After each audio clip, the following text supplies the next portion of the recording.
రెడీగా మొన్నటి వరకు selection no election no democracy, ఇప్పుడేమో ప్రజాస్వామ్యబద్ధ ఎన్నికలు జరిగాయని ఎమ్మెల్యే ఆదినారాయణ రెడ్డి అన్నారు. ఇక ఉప ఎన్నికలో కూటమి అభ్యర్థి ఘన విజయం సాధించారని తెలిపారు.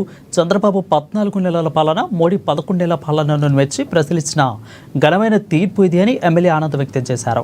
గడిచిన 6 ఏళ్ల క్రితం జగన్ భారతి దంపతులకు తెలిసే అవినాష్ రెడ్డి, వివేకానంద రెడ్డి హత్య చేశారని గుర్తు చేశారు. ఇక ఈ ఫలితమే వైసీపీను చుట్టుముట్టిందని ఎమ్మెల్యే ఆదినారాయణ రెడ్డి విమర్శించారు. డిప్యూటీసీ ఉప ఎన్నిక బైపోల్ ముగిసింది, రీపోల్ ముగిసింది.